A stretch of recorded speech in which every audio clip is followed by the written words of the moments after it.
देखो, तुम लोगों को जितना पैसा दिया जा रहा है उसको ले लो और चुपचाप अपनी जमीन मेरे नाम लिख दो, नहीं तो समझ लेना क्या हाल करूंगा तुम्हारा। क्यों रे मंगरुआ, कल तेरी बीवी बहुत नाटक कर रही थी। चल चुपचाप अपनी जमीन लिख मेरे नाम, नहीं समझ लेना फिर क्या होगा तेरा।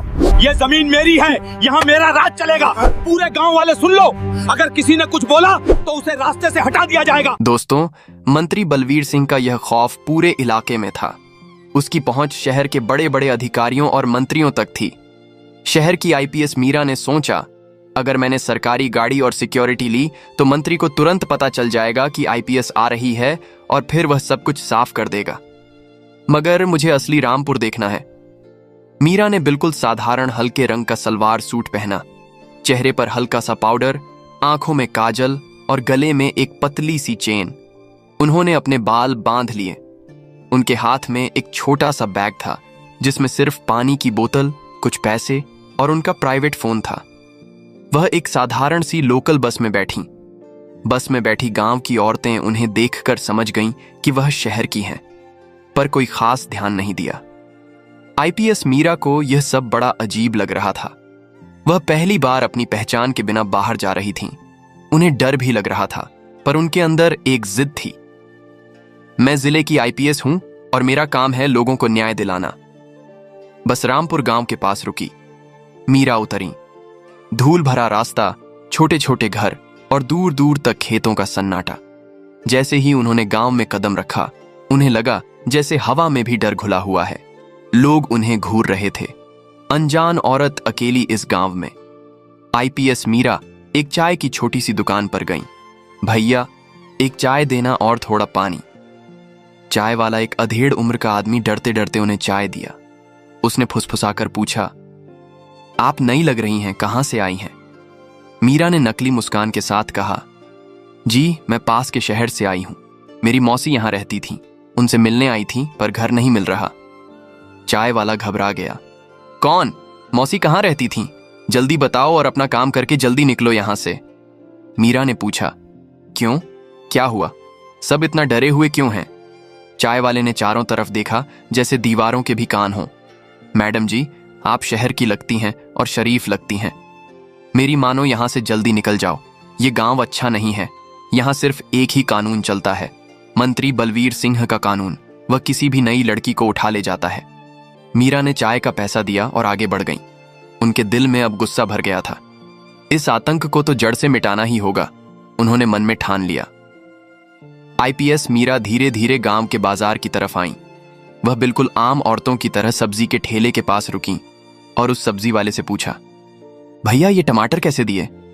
सब्जी वाला बोला, 60 रुपये किलो दीदी। मीरा टमाटर छांटने लगी। तभी एक तेज आवाज आई, ओए ठेले वाले, मेरी तरफ देख। यह आवाज थी विक्रम सिंह की, जो मंत्री का बेटा था। वह एक सफेद स्कॉर्पियो से उतरा। उसके साथ 2 मोटे तगड़े गुंडे थे। ठेले वाला कांप गया। उसने जल्दी से विक्रम सिंह को नमस्ते किया। विक्रम ने ठेले पर रखे सबसे अच्छे आलू, प्याज और 2 किलो टमाटर उठाए और एक प्लास्टिक की थैली में भर दिए। ठेले वाला धीरे से बोला, बाबूजी पैसे। विक्रम सिंह रुका। उसने अपनी पैंट की जेब में हाथ डाला, पर पैसे निकाले नहीं और सब्जी वाले से बोला, ओए तू जानता नहीं है क्या मैं कौन हूं? पैसे किसके लिए? उसने हंसते हुए कहा और आगे बढ़ गया। ठेले वाला मायूस हो गया और वह जानता था कि पैसे नहीं मिलेंगे। वह चुपचाप आंसू पोंछने लगा। आईपीएस मीरा ने यह सब देखा। उनका पुलिस वाला दिमाग तुरंत एक्टिव हो गया। मीरा ने आवाज लगाई, रुकिए। उसके तुरंत बाद विक्रम सिंह के कदम रुक गए। वह मुड़ा। ठेले वाला कांप गया और मीरा की तरफ भयानक नजर से देखा। आईपीएस मीरा सीधे विक्रम सिंह के सामने खड़ी हो गई। विक्रम ने रूखेपन से पूछा, क्या हुआ, क्या चाहिए? मीरा ने बिल्कुल शांत पर मजबूत आवाज में कहा, इनका पैसा दो, नहीं तो सब्जी वापस रखो। पूरे बाजार में सन्नाटा छा गया। हवा थम गई। ठेले वाला, पास की दुकान वाले, सभी की आंखें फटी रह गईं। यह औरत पागल है क्या? सब सोच रहे थे। इसने अभी अभी विक्रम सिंह को ललकारा है। विक्रम सिंह को शायद किसी ने पहली बार पैसा दो कहा था। उसने एक पल के लिए मीरा को ऊपर से नीचे तक देखा, जैसे कोई मच्छर देख रहा हो। उसने हंसकर कहा, ओए तुझे पता भी है तू किससे बात कर रही है? जानती भी हो मैं कौन हूं? मेरे बाप का नाम सुना है? मंत्री बलवीर सिंह। मीरा ने उसकी आंखों में सीधा देखते हुए जवाब दिया। उनकी आवाज में न डर था न गुस्सा, बस एक साफ आदेश था, नहीं, और जानने में रुचि भी नहीं है। यह सुनना था कि विक्रम सिंह का खून खौल गया। उसके चेहरे पर लालिमा आ गई और चिल्लाते हुए बोला, तेरी इतनी हिम्मत! विक्रम सिंह ने गुस्से में अपना हाथ उठाया, जैसे मीरा को थप्पड़ मारने ही वाला था। तभी ठेले वाला चीख पड़ा, अरे दीदी छोड़ो ना, क्यों जान की मुसीबत मोल ले रही हो? विक्रम सिंह ने गुस्से में मगर धीमी आवाज में बोला, देख, अगर तू यहां से चुपचाप नहीं निकली तो मैं तुझे उठा ले जाऊंगा। फिर पता चलेगा कि मेरा बाप कौन है। आईपीएस मीरा टस से मस नहीं हुई और बोली, उठाओ, मैं यहां खड़ी हूं, उठाओ मुझे और फिर देखना कि तुम्हें क्या सजा मिलती है। यह देखकर विक्रम सिंह और उसके गुंडे रुक गए। विक्रम सिंह ने 1 सेकंड सोचा, इसे मारना ठीक नहीं होगा, अगर कल को कोई बखेड़ा हो गया तो।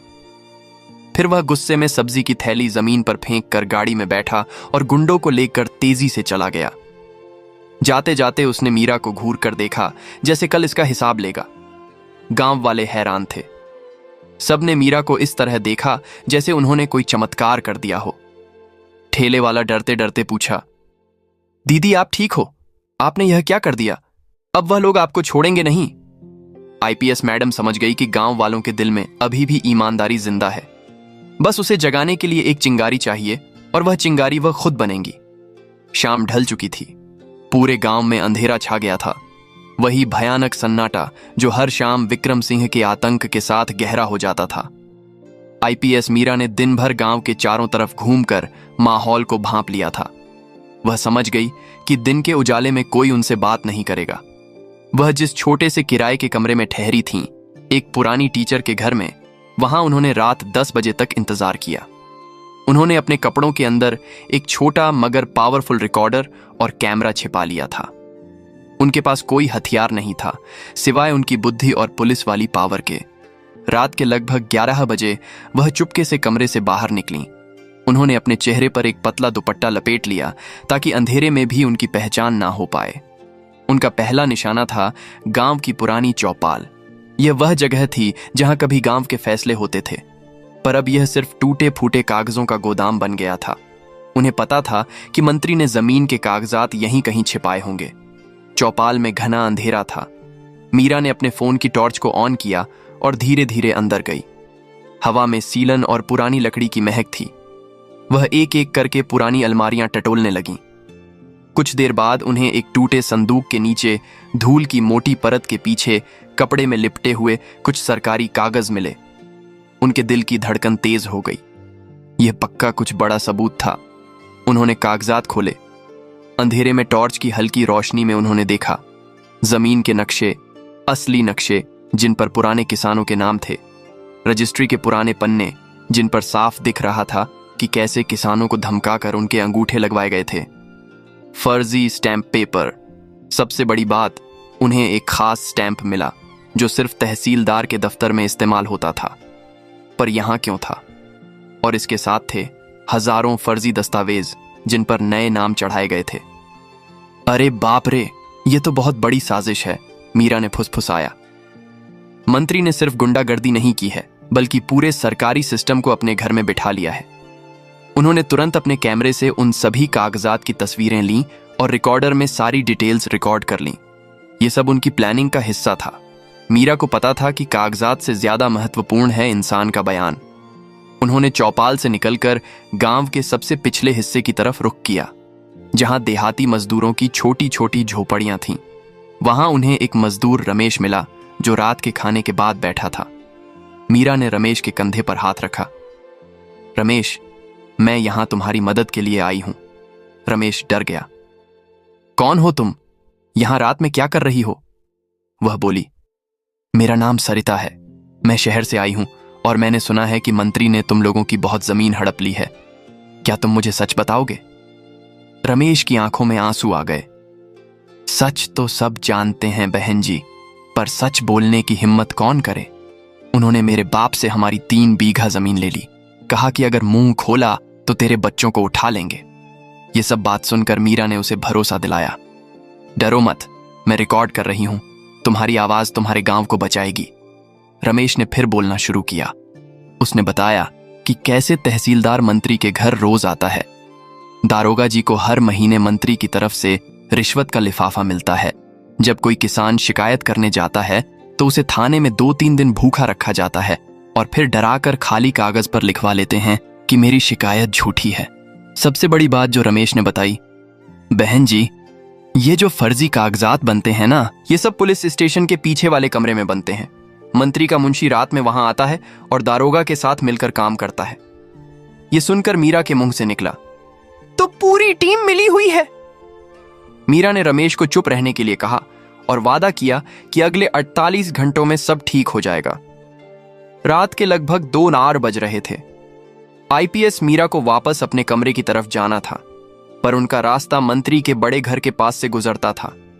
जैसे ही वह गली के कोने पर मुड़ी, उन्होंने देखा कि एक आदमी एक मोटरसाइकिल पर बैठा बीड़ी पी रहा है। यह आदमी, जिसका नाम मुन्ना था, मंत्री का भरोसेमंद गुंडा था। मुन्ना ने मीरा को देखा, एक अनजान औरत, अकेली रात के 2 बजे। मुन्ना ने सोचा, यह शहर वाली औरत दिन में तो बहुत हेकड़ी दिखा रही थी, अब कहां जा रही है।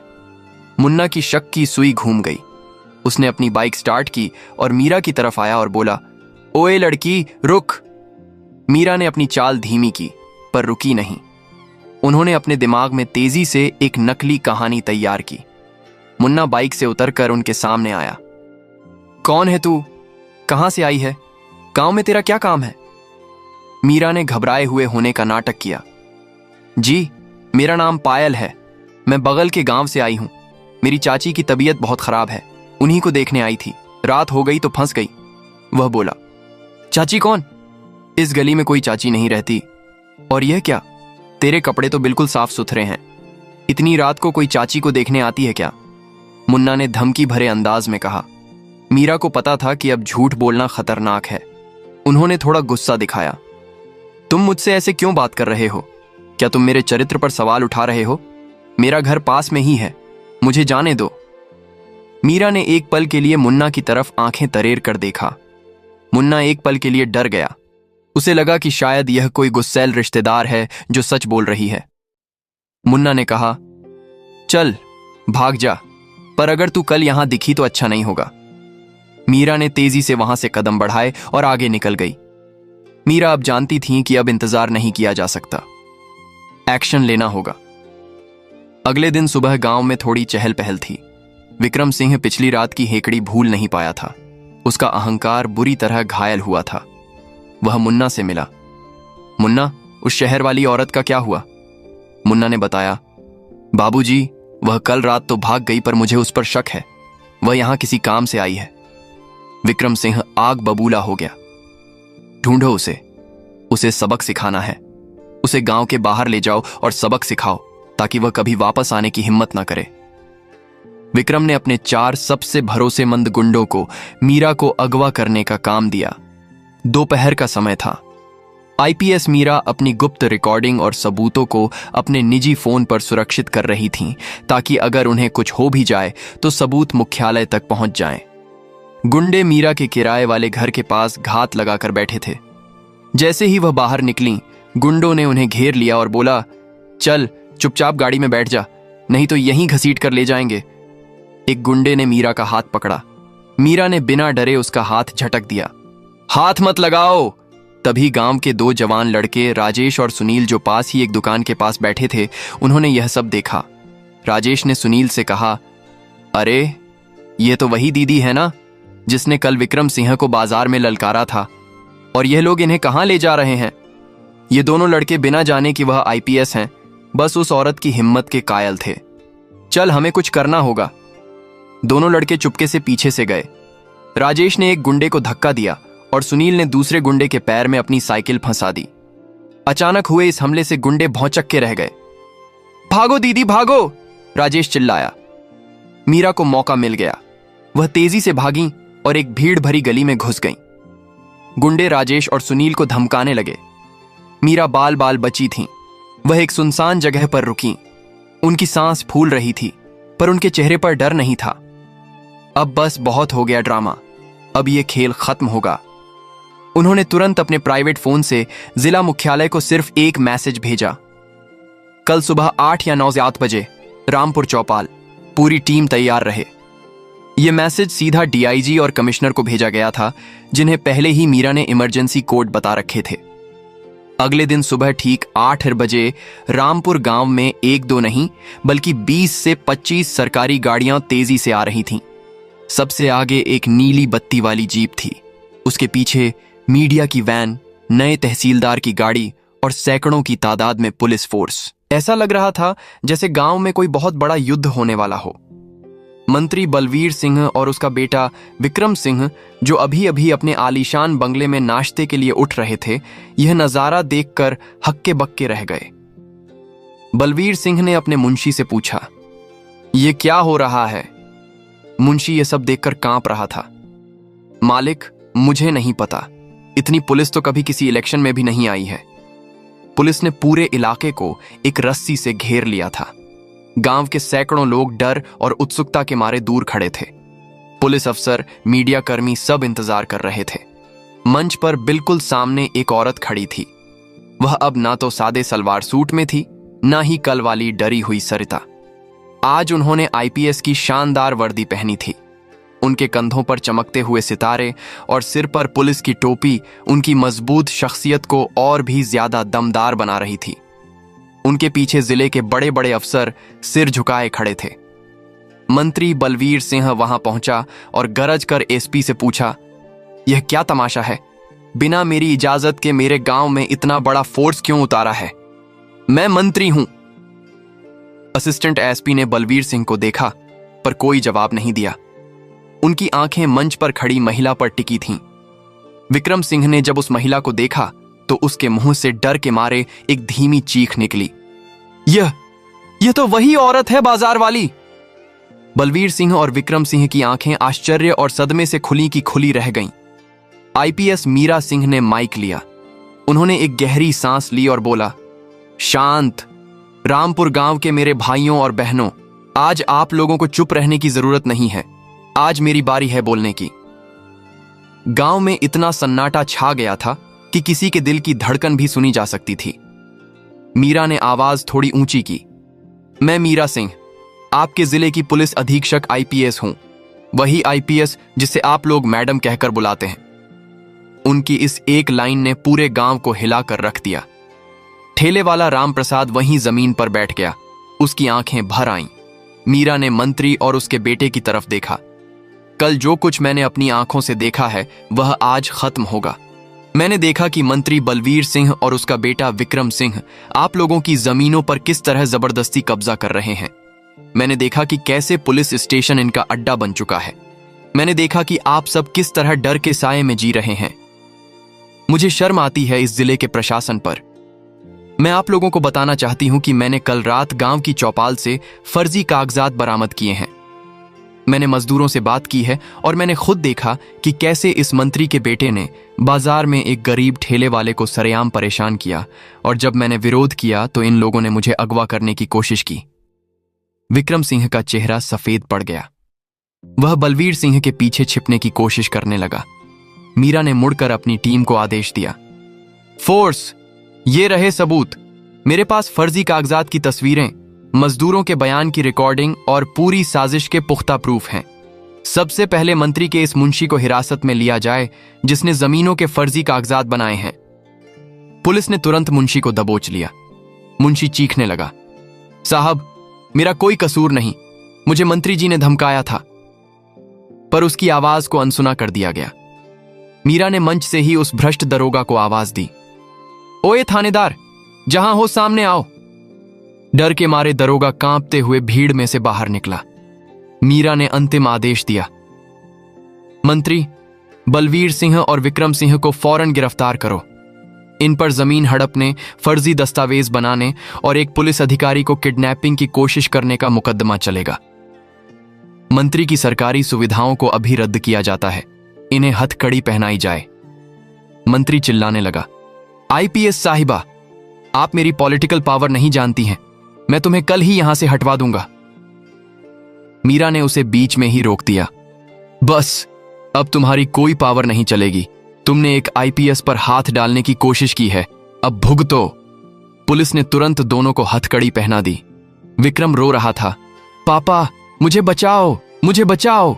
मीरा ने आखिरी फैसला सुनाया, इस थाने के पूरे स्टाफ को तुरंत सस्पेंड किया जाता है।